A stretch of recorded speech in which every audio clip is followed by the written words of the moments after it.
Hi, and welcome to a very special episode of No Prize Podcast. I'm the Professor Bud Young, and with me today, and she's been with me before, and hopefully again, but this is Catherine Schuller, and she is the widow of the late, great Mark Gruenwald.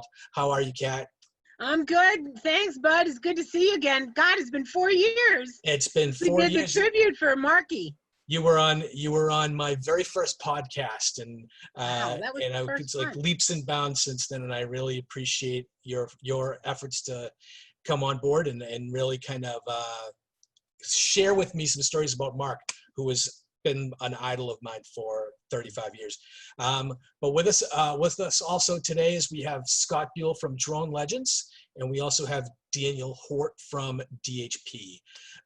And we'll get into that in a minute, but what we're doing here today is we're talking about the Mark Gruenwald Comic Book Creation Challenge that the OshKosh Library in Wisconsin is holding through August 31st of this year. And from that introduction, Kat, why don't you tell us all about that? Yeah, I have a foundation in OshKosh at the university for Mark, and every year we give away a scholarship in his name. So I keep his name active in the OshKosh community, and of course, every time I go out there, it's always front news because his hometown boy makes good. His best friend is head of the theater department, so it's always tape recorded video. The news shows up, and I took remember the painting that I did for the tribute. That was the painting that was done by David Bannigas. So we auctioned that off, but the painting's on tour now. So I asked OshKosh University if they would transfer it over to the library. So I was back in touch with them, and we transferred the painting, and it's hanging now in another one of his favorite OshKosh haunts, the library. So they called me and said, here's a guy from this comic book store called the House of Heroes, and he wants to do the Mark Gruenwald Day. And it's going to be all around this comic book challenge that's going to be a call out to everybody in OshKosh to create a comic book on their own. And it's all different age groups, categories, 6 different categories. You can do it in groups, you can do it by yourself, you can do families can do it. So it's really Midwest, homegrown kind of a contest. They had over something like 400 submissions or something last year, and Wow. 2/3 of them were girls. So everybody got so excited about the contest, and I was supposed to go out, and I couldn't make it out there. So his best friend came out, did the whole ceremony, did a speech, and it just kind of caught fire.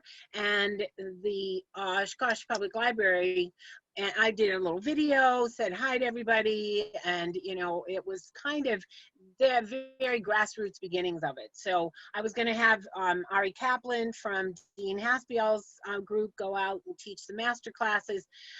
I just had some ideas, but it's really kind of taken hold. So the OshKosh Winnebago Literacy Council's involved now, the library's involved, House of Heroes, and Zeroni's Pizza, who made the Captain America Mark Gruenwald pizza, red, white, and blue. So it's pretty interesting that the whole town is now involved in Mark Gruenwald Day. So that's when the contest judging is going to be announced. So I think the books are due the end of August, and then they have a chance to look through, and really make a big deal about the winners. But there are 6 different categories and top winners, and so it's just a really great feeling around this whole thing. And I think he would just be so tickled. And I'm kind of remembering all these things he told me about OshKosh when we were first dating. He took me out there, and he took me around to all his haunts, that places he worked and he hung out. But he got his Boy Scout merit badges at the fire station. So I told the OshKosh Public Library about that. They called the fire department, the fire station. So don't you know that's going to be another prize, is the winners get to ride on a fire truck. Cool. Yeah. That's pretty cool. So it's just all this organic homespun kind of stuff. So I meet Dan, and has a printing company, and also a huge fan of my husband's, and he came to do some different presentations that I do with Ramon Gil at the Comic Diversity. I teach at FIT. There's an FIT Comic Diversity con that happens there every year. And Dan and I just hit it off because, you know, he's pretty much a Markophile, and he knows Grooney inside now too. And then I just recently met Scott, because I'm in the fashion business, as everybody knows, and I do photo shoots, and I was doing something with the UN for World Oceans Day, and it had pivoted to be virtual. So I had to use all this footage from my runway shows. I couldn't stage a runway show, so I had to edit all this footage into the fashion segment for the Oceans Day. So Scott has a drone company called Drone Legends, and one of my friends who is the makeup artist for my show knows Scott. Long story. So she said, you got it. I said, you know, it'd be nice if I could get a drone. She said, I know Scott. You got to call Scott. So we set up this shot of this pier out into the ocean. And the models were all on the pier. And Scott flew this drone, and it captured all the fashions on this long pier in the ocean. So you needed a drone. It just had to be a drone. And so we're talking on the way up, and I said, I would love it if you were involved in the comic book, challenge. And he said, oh, I love kids. And so it just happened very organically. So I'm really excited about all the prizes. And I have, one of my designers is going to design a superhero costume from one of the winners. So they'll actually have that on a mannequin in the library, so that all throughout the year, what's that superhero costume? So it can keep stoking the fires of the comic book challenge. And it'll be the paintings out there. I was going to take the painting to Marvel, but with COVID and everything, so the painting's going to stay at the library. But we're going to do this whole shrine tomorrow. Wow. What Gru knew, and you do too. So that's kind of the way it all happened. And then I just, I saw you at Terrificon, I think, Bud. Yeah, a few years ago. Yeah. Yeah. And you said, anytime you have an idea, just call me. So I was like, you know what?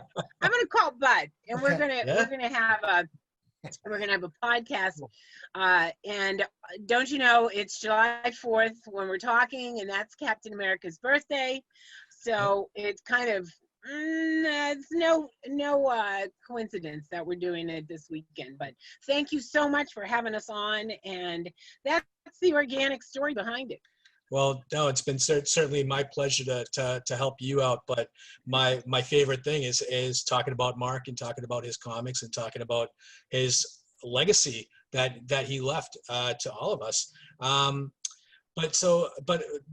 when you're talking about Mark growing up in OshKosh and his, how I guess he woven into the community he was, right? So can you tell me maybe a little bit more about his relationship with OshKosh and why the library was really his landing spot for his works and pretty much everything else? What did he love about OshKosh? Well, he was from OshKosh, and he always got a kick out of the fact that he was this Midwestern boy, and he was into Justice League when he was growing up. So he has, he had the local neighbors all dressing up as Justice League, and they were playing superhero games in the neighborhood.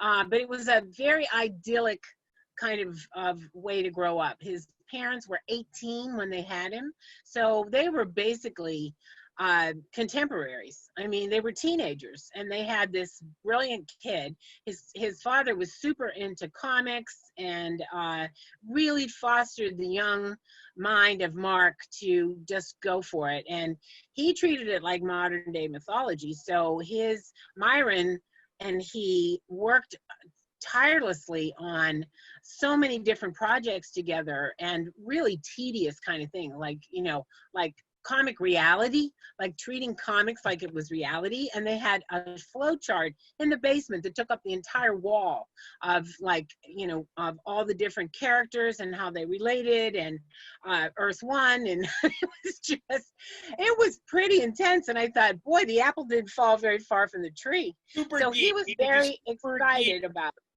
Yeah, he was very excited about being from OshKosh, and very proud of that kind of background with the, you know, the drive-in, and everyone knew everybody, and it was all very community based. And so as he kept with it, he became an artist in town. So he would do all the posters, and he would do wacky stunts and things like that. Though he was always kind of known for his art and for his creativity, and he would bring everybody. He engaged everybody in that. So that's the spirit, I think, that they caught with that, because it's like he's passing the baton on about how to create comic books and the legend. And when I was going through his stuff, I did a big tribute for him after he passed away that year, and I found his library cards, his Boy Scout cards, his merit badges, all the things that were before he got to New York. So I had one case with pre-New York, and the other case post, you know, when he moved to New York, all the things he accomplished there. So it was a pretty incredible thing that I was able to do, because he saved it all. And so it was just a great homage to him. Of course, the press showed up, and they thought it was just an incredible, and I had costumes made from Power Princess and Madcap and some of his lesser known characters. And so they were rotating around, giving hors d'oeuvres, passing hors d'oeuvres out. And so, you know, I was never one to not get on the bandwagon with the creative interpretation of his career. And so I think that's kind of me staying in touch with them, and then having that OshKosh Foundation thing every year that we give we're able to do 2 the year that we had the painting. So we gave 2 scholarships away to people in the arts, and I fly out, I give them their scholarship. And so the whole legacy is really kind of entrenched in him being from OshKosh. And so they're just, you know, they're kind of continuing on with that. And it's just been, and you know, they're looking for ways to bring people into the library, and looking for ways to make that library resonate and community. They're starting the summer reading program now, so they have all kinds of programs that and this is one of their programs. And I bound all of his books, so he had about, his books were probably an arm's length of books. So he is in a climate controlled room, and the other side of the room is his father's books on genealogy. So his father wrote books on genealogy. We bound them, and his comic books are all bound in the library. So he's, you know, he's there. 10 years totally of Captain America. I believe it's the longest running tenure on that title. Wow. Absolutely, Dan. 85 to 95, 10 years. He wrote it longer than Stan. So, and you know, he was Captain America. I was married to Captain America, because he lived the life of Captain America as much as he possibly could. Because in his mind, he was a superhero. In his life, he taught us what a superhero could be. So he ran with the superheroes in his mind, but as he translated that from his work, he would always find different story plots and things that showed Cap, and they were going to cancel Captain America, and he resurrected it. That was, the book was not doing well, but he made it relevant, and that was very difficult in the 80s to make a controversial figure that's a patriot popular. That, you know, so he came up with all those plots that you loved, Bud, were because Mark was doing his darndest to make Cap relevant. And that's what I think so about Mark's Captain America. And I think prior to that, Captain America was always, you know, he stood for the flag, the red, white, and blue, and the patriotism and everything. And when during Mark's run, he became more about the spirit of America and more about the people that lived in it as opposed to the government. And he did a huge storyline where he actually walked away from the costume, and that was arguably his biggest arc on Captain America, or his most popular arc anyway. Yep. But that, to me, was just, I think, maybe Mark having to show the kind of person that Steve Rogers was, or maybe that even Mark was, and what he would do. And they were kind of inseparable. And that was happening in the late 80s during a time in Marvel Comics where they were trying new things anyway, and trying to replacing heroes, or people, new looks, and having Steve walk away from the red, white, and blue and become red, white, and black, which was really kind of even saying something there. But that to me is in 4 years after Squadron Supreme, which is my favorite work by Mark, and I think now is kind of getting the recognition that it deserves, and putting it up there with works like Watchmen and Dark Knight Returns, and Kingdom Come. But Mark beat all of them. Mark with Squadron Supreme was first, and it never got recognized.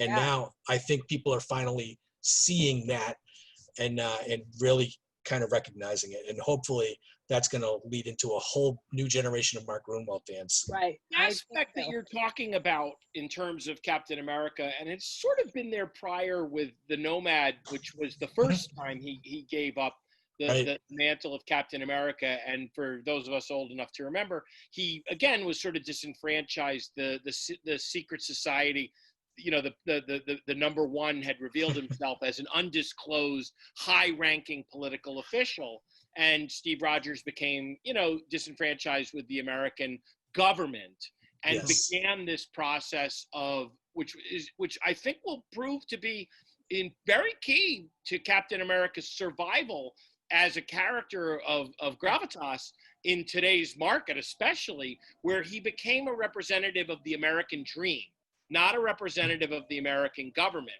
And what Mark's run did, which again I think is hard to measure, it solidified that. In the 1970s, when he was Nomad, they danced around the edges of it, but it wasn't verbalized as clearly or as concisely in the Gruenwald, the U.S. agent, and that whole run. It was very clear that he was litigating, that they came back and said, we own the rights to your costume, and he said, okay, well, you can keep it, because I don't represent the American government. I represent the American dream. And I do believe, and there's a lot of things we can talk about. You're talking about the Squadron Supreme. It's incredibly important and real that he was at a point in time in the industry where there was transition happening. Yep. And it was actually going, it's hard to imagine, really. But it was like, maybe Marvel will go out of business. Maybe nobody will even care about these characters at all. And it's very hard for us to realize, to think about that now. You see the films, it's almost ridiculous. I mean, I have this whole argument about comic book characters, Captain America versus Paul Bunyan and Johnny Appleseed, and how they've become, very, very ingrained in the fabric of certainly how Americans, but how, global civilization views itself. That Mark Gruenwald was at Marvel Comics at a time where they were absolutely, more than you could imagine, maybe going to go out of business, not just, fade into but really not be there. It's almost ridiculous to think about now, but in those days, it was a legitimate thing. And the ability to assert a character like Captain America that, so clearly, I mean, hey, Captain America, right? That he must represent the American government. No. He not only didn't he represent the American government, but he made a point of saying, I don't represent the American government, which was an incredibly strong statement. And as they say, given the world that we live in now, certainly as we sit here, 2020, COVID, Black Lives Matter, the whole thing, that the ability to distance this character wrapped in American flag from the negative elements that I personally, I don't want to have a million people emailing you, but I personally think are valid. That the colonialism elements, the imperialism elements, the corporatism, the cronyism in Washington, that they took this character, and by the way, you got to give Stanley, of course, a lot of credit too for allowing it to happen. That they allowed this character to be distanced from the American government, from the Vietnam era, from all of it, from Nixon, from Reagan, from all of it, was very bold, but also will now, I think history will tell, was a stroke of genius. Because otherwise, I think Captain America would be troubled. Like I have a jacket that I don't know where I got it, but it has an American flag on it. I'm kind of embarrassed to wear it, I hate to say. And I'm an American Captain American guy. I'm an American guy. That it is a complicated issue, a complicated connection, and that the ability that the fact that they did it, I think, has enormous repercussions for this character. This one of the top 5 most important fantasy characters of all time. That they have allowed him to endure. And I won't say that they had, I don't know that anybody could have predicted the enormous foresight of it, but the integrity to recognize that this character needed to be distanced from certain aspects of American life that were not so flattering, and that history was going to look down upon, was maybe the most important thing that ever happened to that character. Yeah. And he knew that. Right. He wrote into that. In fact, I think, Bud, you said something about in your promo about now more than ever, we need characters to save the world. And that, and that's what we're hoping with some of these kids, that as we go on, we roll it out nationally, we can start to really kind of mine the talent that's out there and foster those thinkers. Because Mark was a thinker. It was modern day mythology. And I was watching Poldark the other night, and Poldark was one of his favorite series. And Poldark has a moment where he's sucked into the Parliament and he turns his back on the Parliament. And I said, that's probably where he got the idea for Captain America to turn his back on, because he had all these little secret sauces that he didn't, let everybody know. Joseph Campbell, all these different things that, hero's journey. But when I was watching Poldark, and he had such a problem with rationalizing himself in his integrity with what was going on in the Parliament and in the courts, I was like, that's where that whole Streets of Poison, that whole U.S. agent Johnny Walker thing came from. And he was considered a traitor. Poldark went through this whole thing. So I highly recommend Poldark, because Mark got me into it, and it really has so many themes of, the everyman, the guy who's out there for the common man. And even though he's a gentleman and he's from a different caste structure, he would kind of talk about the common man and how we needed to preserve that. And now it's all come up in diversity and all this. So I think that's one of the secret sauces that Mark got something from Captain America, because it came out in 83. He was watching it, and it came out in 75, and he was watching it in 83 or something like that. And I think those are where he got a lot of the plot lines. And, he never mentioned it in Mark's remarks, because it could have been considered like plagiarism or something like that. It wouldn't have been, but, it's like an idea. But when I was watching it, it was like, that was what Captain America did. He turned his back. He had enough integrity to say, that's not what I stand for.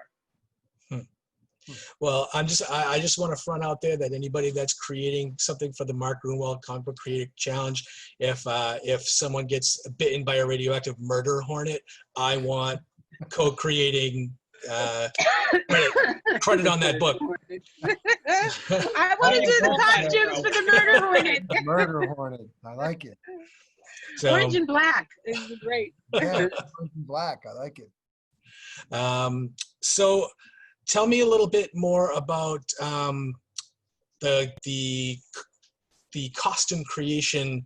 What goes into that, and how outlandish can they get with a superhero costume creation? And Yeah, well, they're is there not anything off limits?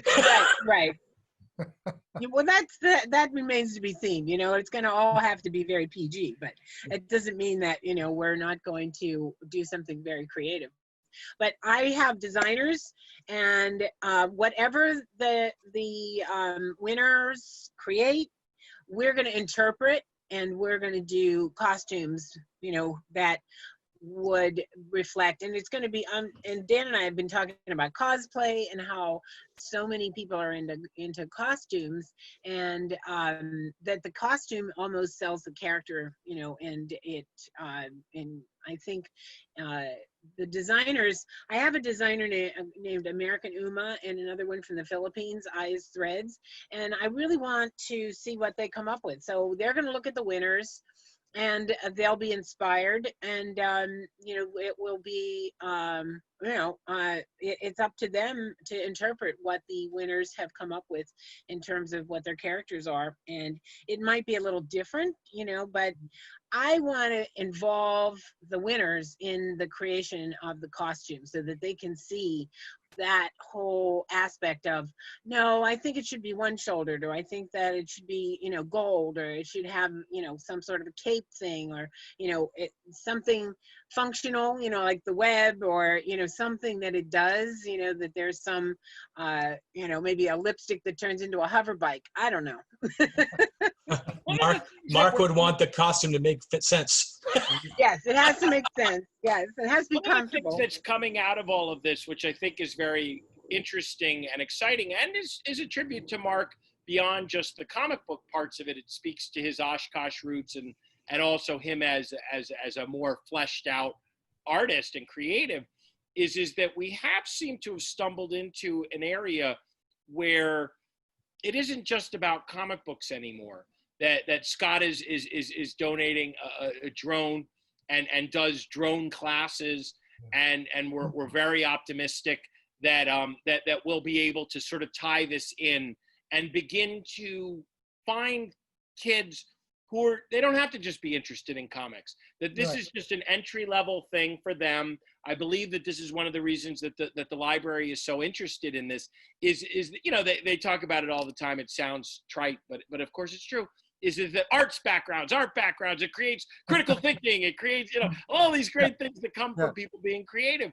And as they say, you know, that what Scott's doing might seem slightly tangential to what's going on, but we're optimistic. We're in this for the long haul. It's only year 2. Is that we can transition this thing and translate it and find through the comics medium the next cinematographer, the next costume design.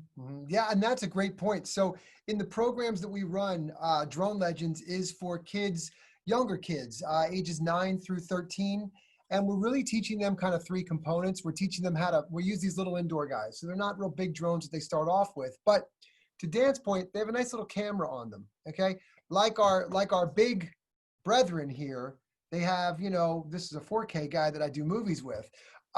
So we teach the kids how to competently pilot drones because we want them to become aerial cinematographers. We also use these little drones to teach them how to code. We have a coding application that links into this drone. So we're teaching kids the fundamentals of software development and computer programming.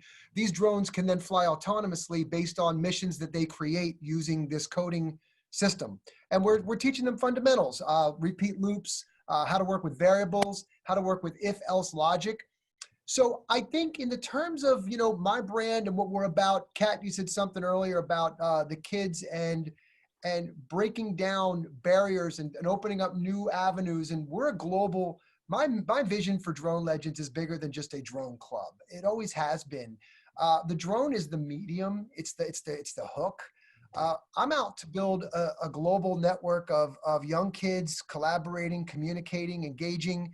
We did a webinar last night to kick off our own creative endeavor where the kids are being asked to design a drone that will solve a world problem. So it's no drone required. They're going to design one. So we showed them the different kind of drone technologies. And I had kids from California, New Mexico. We've got kids joining us from Spain. So it is a creative element to this. There's a huge creative element to it in the sense of designing, collaborating, communicating, and crossing cultures and really learning from one another. And, you know, at a young age, we have a tremendous opportunity to, Dan, to your point, you know, none of us like what's going on today. We don't like it. And the youth don't, I honestly believe that the kids that I work with, I see nothing but hope. You know, when I look up at the Zoom screen and fortunately, I've been very fortunate in that I have about as equal representation from gender and cultures and race as one could ever hope to imagine in a global brand. Yeah. I mean, when we come to tech, I've got 50-50 girls, boys, which is huge when we're talking about STEM and STEAM. Let's talk STEAM. Yeah, We have that's that A something in else. there, right? So we talk about STEAM education. And when I've got young girls, that's not an accident that she's in the middle, because we need girls in the STEAM and the STEM disciplines, right? Science, technology, engineering, mathematics. That's very intentional for that very reason, because we need to engage them. You know, a great little anecdote, UPS, who we all know, has a drone program called Flight Forward. And they were awarded the FAA's very first commercial airline license to operate drones across state lines for delivery purposes. And the first thing they did was partner up with CVS to deliver medicines and medical supplies. But the important part of this whole thing is that the Flight Forward crew, and you can look this up on Twitter, they announced the pilot team, all women, not a guy on the team. So, and I always use that example for the young girls when we show them, like, this is real stuff for you.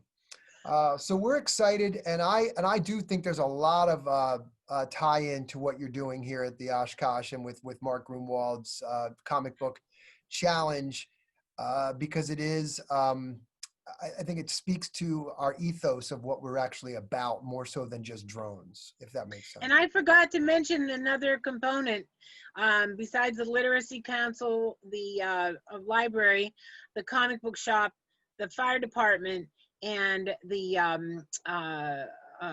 what's the other one? Pizza shop, yeah, is the EAA. They have a big aeronautics thing out in OshKosh. It's it's the EAA is out there. So they're actually partners in this too. So that was one of the things that made me think they would be so excited about drones, because it's aeronautics. Yeah, it's aeronautics. It's a huge field. It's a growing. I mean, by 2026, the projections that, I don't know who you read, Ernst & Young or Forbes or even the FAA is projecting $26 billion commercial drone industry by the year 2026, 27. Yep. So we look at it as career opportunities for these kids to get involved. Right. And you know, what kid doesn't like a drone? That's right. That's right. What adult doesn't want to do it? Oh my God, when we were on that shoot, it was like magic on the beach. It was when this thing fires up, now look at this thing. Come on, look at this. Watch this. Watch. This is ballsy, right? NASA. Oh my God, that's like a transformer. It is. Yeah, So this is. So it's cute. It's got like a personality. Well, his name is Gimbal, so I have a name for him. So this is his 4K camera. When this thing takes off and shoots, ask Kat, 400 to 600 feet away from you in 30 seconds, and it's gone. It blows your mind. And so I always laugh because I always say I can get the attention of a kid 8 to 80 and everything in between. I know the beach was like was buzzing with. This is technology that is going to replace all others. That like many things of its kind. You may not want your camera to fly, but if you do, it will. and that this is clearly, you see it for years now in Yeah. sports is where it's going to first Yeah. really Yeah. become the You thing. see it in They had them on the clotheslines where Yeah. it's coming Mhm. across, and it did it. I mean, I remember the first time I saw it in an NFL game, and it's kind of it's beyond impressive that you There's- really get an angle that suddenly it's behind you, now it's in front of you. Yeah. That That is the Olympics, the most recent Olympics, of course, That's did a it. tremendous amount of it, Yeah. and You're- that will be the future of that industry. And You're again, so right. So Yeah. in cinematography, when it comes to cinematography and movies, start watching movies. The scene, the famous scene in Jurassic World where the pterodactyls get loose, the petrodons, I guess they were really, if I'm trying to be factual here. But the drones, that's a case study in filmography now and cinematography, is that they were using drones to make it feel like you were one of the flock.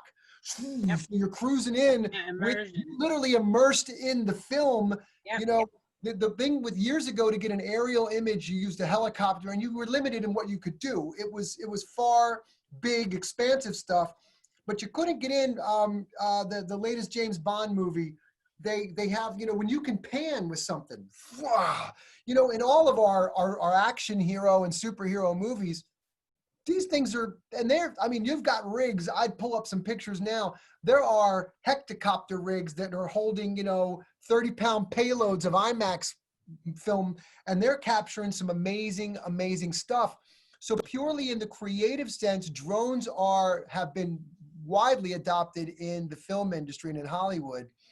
So all those angles that we see now, that just like in the sports, you know, you watch NFL from even 10 years ago, it was a whole different game.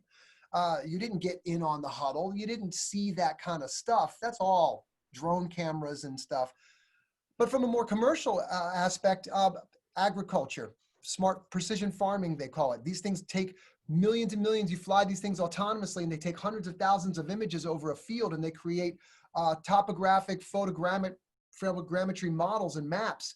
They've got FLIR and LiDAR, heat vision cameras for search and rescue.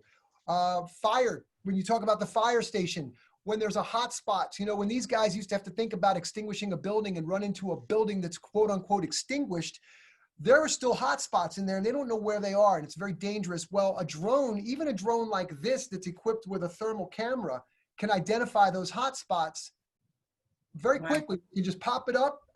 So they're impacting every single industry that you can possibly imagine.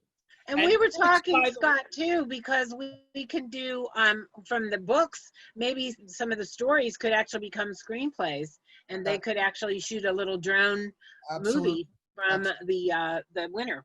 And this, by the way, Bud, is, I think Kat agrees, is an incredibly solid use of Mark Gruenwald's legacy. That it is beyond just Captain America, who we love, beyond just comic books that we adore, but that moves into a stronger sense of what's possible and how the creative can, in fact, impact, you know, things that are less frivolous, shall we say.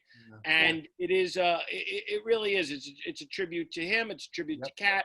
And we're very excited about the fact that the OshKosh Public Library and the Wisconsin Public Library System, by extension, has sort of locked into this thing, because we really would like it to be more. And again, Scott being a big part of it, it's not a push for us. It doesn't feel Feels right, flimsy or phony. It's very much in keeping with the notion, you know, the simple idea that arts can change the world. Yes. Yeah. Yeah. And I want to bring Scott more into my fashion things, because he doesn't. Yes. You know, Well, we'll talk about that later. You know, it's like drones in fashion. Who would have thunk Drones it? in fashion. I wouldn't have thought that a year ago when I was setting up my business. I'm pretty sure there's some celebrity karaoke that might need some help too. It's like tonic water. It goes with everything. So I think, so Mark, who I think one of his biggest legacies is passing on his knowledge or what he wanted to the next generation, and teaching people how to make comics. That was his passion. He taught editing classes. He just wanted people to learn to love what he loved, and or show people why he loved what he loved. And that his passion for comics was a big reason that I'm passionate about comics. It's all the same reasons he loved comics is all the reasons that I love them. And Kat, I want to thank you for keeping Mark's memory alive for the last 25 years. I know, my God. It's been, I remember, of course, back when he passed away, internet wasn't what it was today, and I didn't find out he passed until I read it in the comic book that he had died. And it was powerful for me back then, because I was literally reading a book he edited that had a blurb in it that he passed. And then, of course, throughout being a fan and reading about what his last wishes were to have his ashes mixed into the ink of Squadron Supreme, which was, to me, it was almost outlandish when I read about it. Well, it was really like, that was the talk of comics when we were like, I know, and but I guess that he threw himself into his work. Perfect. But so maybe I'll just wrap this up by just telling Kat, first, tell us where anybody that's listening can find how to get materials, or follow their Facebook page. Yeah, we have a few things set up at absolutely the OshKosh Public Library.org. They have every link to the Facebook page. So we're starting those Facebook groups, and they already have all the videos that everyone's creating up there to inspire and kind of inform and motivate people throughout the summer. You can go on to the Facebook page, which is the Mark Gruenwald Comic Book Creation Challenge, and if you just put up Mark Gruenwald Comic Book Challenge, it'll come up, and join that group. It's it's a closed group, so if you're creating them, you can join that and get inspiration. But I think we're going to do some things throughout, maybe do a master class, so that I really want it not to just be an exercise in futility, but we really can create some wonderful works, and who knows what's going to come out of it and who we're going to discover. But more importantly, it's just to fuel their imaginations and to realize that comic books are a plethora of opportunity for your mind, for modern day mythology, everything that you need to know. That's why Mark said everything was tax deductible, because he could go to a play, he could go to a concert, he could buy a book. It was all under tax this current deductible. Administration. Yeah, right. But it was he basically could use anything to fuel his.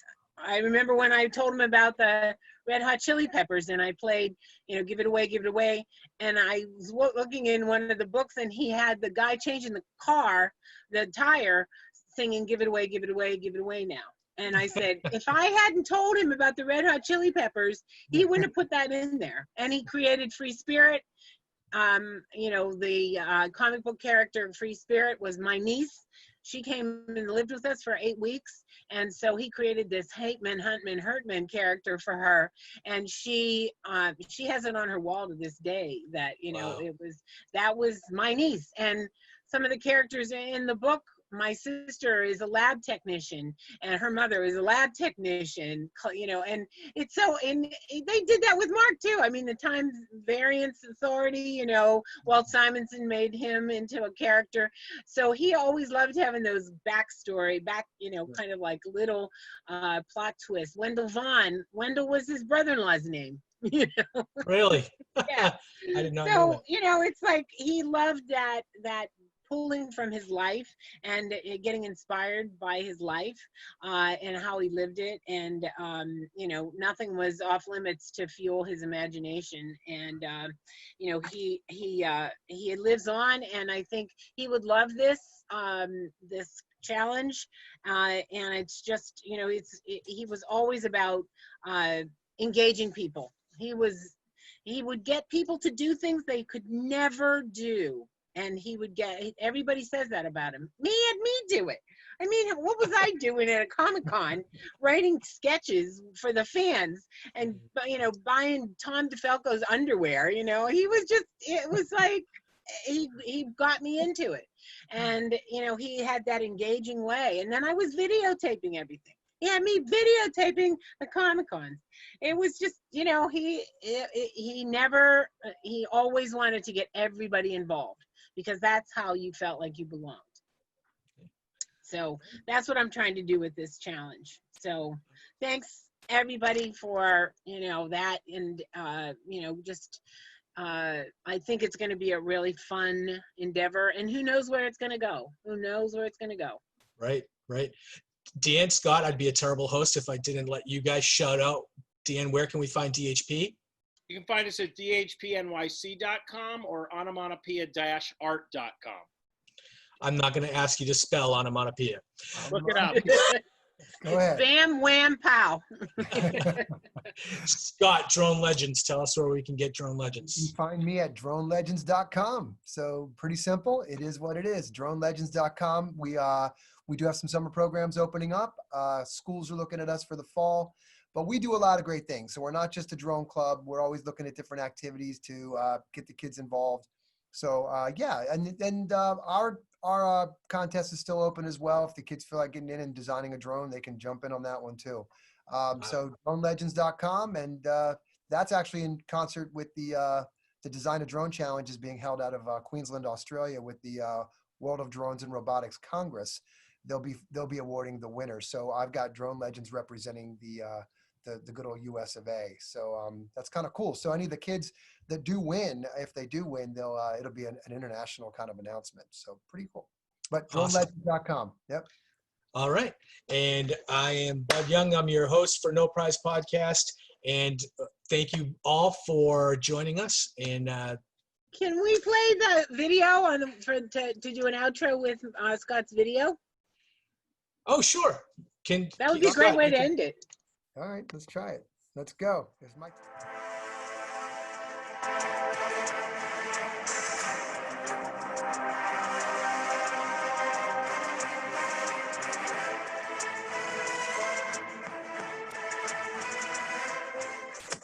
Hey everybody, how you doing? I'm Scott Buell. I am with Drone Legends, the world's most awesome drone club. I'm coming to you today from the OshKosh Public Library, and I'm so excited that you're ready to join the Mark Gruenwald Comic Book Challenge. You know, Mark Gruenwald was a huge, huge supporter of the arts. He loved it here at OshKosh, and today we're going to honor his legacy by inviting you to participate in your own comic book adventure. For those of you who have picked up your supplies, good job and good luck. For those of you who haven't, hurry up. Get down here, get your supplies, join the Facebook page for all the details. And I'm looking forward to judging you at the end of August. We've got lots of great prizes for the winner. So for Drone Legends, I'm giving you a free Tello drone. That's right, a free Tello drone and 1 hour of drone lessons with me. You and me, one-on-one, we're going to do this. So come on, what are you waiting for? Get down to OshKosh, join the Facebook page, join this challenge. This is a terrific opportunity for you to get your work into print, win a free drone, honor Mark Gruenwald's work, and have a blast doing it. You can join in groups, you can join in families, kids of all ages. Get down here, get ready. May the spirit of Gru move through you, and I'm inviting you to be legendary.